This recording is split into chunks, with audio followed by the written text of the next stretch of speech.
of Behind the Scenes with Denise. Okay guys, so today we are going to talk about dating.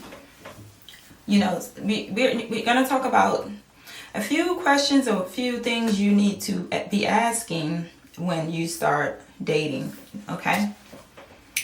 And I know this might seem pretty simple, but it's not, right? Because I've seen a number of like dating shows. I watched a show called Pop That Balloon to Find Love. And on this show, one of the first questions that they ask on the show is, as soon as they come out, they ask them, tell me what you're looking for. So it's some women that's like, it's like they don't even know you don't even know what you're looking for. So how are you going to find the person for you if you don't know what you're looking for? And then the next question they ask is, tell me what are your deal breakers. And then they ask, tell me some things that you like to do. All right, so we are going to tackle those 3 topics and maybe a bonus, okay? So,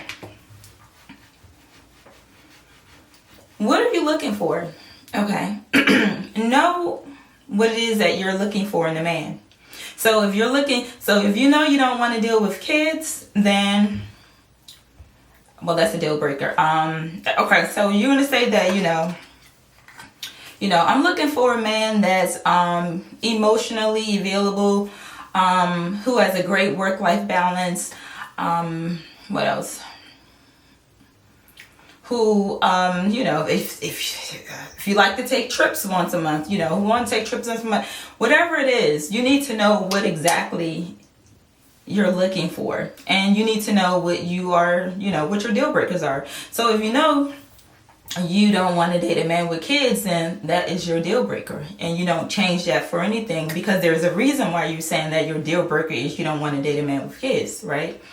You know, a deal breaker is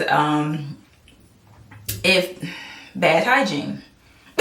You know, that's a deal breaker. If you got poor hygiene, then, you know, that's a deal breaker. If you smoke cigarettes. So basically you need to know what it is you're looking for in the man, and because a man is going to ask you, and you need to be able to tell this to anybody you're dating. You need to be able to say, I'm looking for X, Y, and Z, and then my deal breakers are X, Y, and Z. Some people you can ask a lot of people out of the equation immediately, right? Because they don't fit in the category. That would be like your boundaries, right? You become a woman with boundaries if you know what it is that you're looking for. You know what your deal breakers are, and so those are your boundaries or whatever. Okay. So the next thing is that question is, what do you like to do? You know, a lot of people say, oh, I like to go shopping. I like to go out to eat or whatever. All of that stuff is good. But like, you know, men they want women that's, you know, somewhat active, spontaneous. Just, you know, sometimes when they ask you this question, what do you like to do for fun? They want to know like how active you are, how adventurous you are. And it also is going to tell them whether or not, like, if you're a homebody, you stay at home, don't like to do anything, or it tells them if you have a life of your own outside of a relationship, right? Because if you're the type that, you know, you say, oh, I like to go hiking, you know, I like to go pottery, like, you know, so find out what you like to do, or do some things for yourself before you enter in a partnership.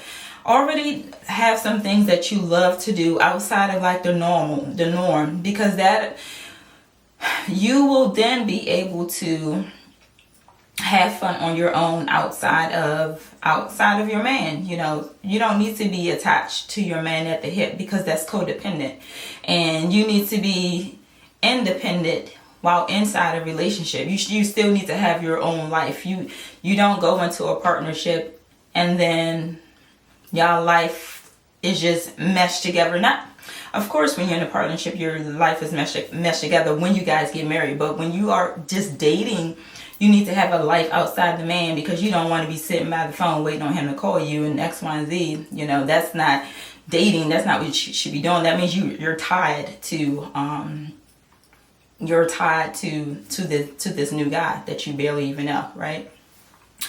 Also, another thing is just like when you start dating, make sure that you are ready to date, right?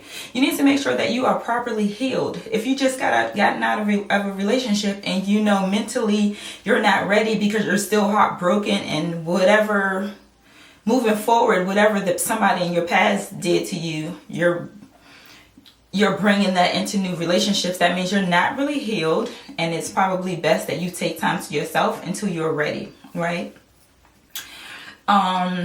Some other things to know when you do start dating. Actually, I went beyond questions you should ask and things you should know. I went into actually dating. So when you are dating someone, you need to know,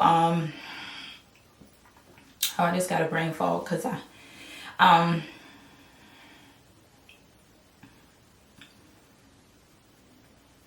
all right, I just totally forgot. Let me pause this because I didn't forgot.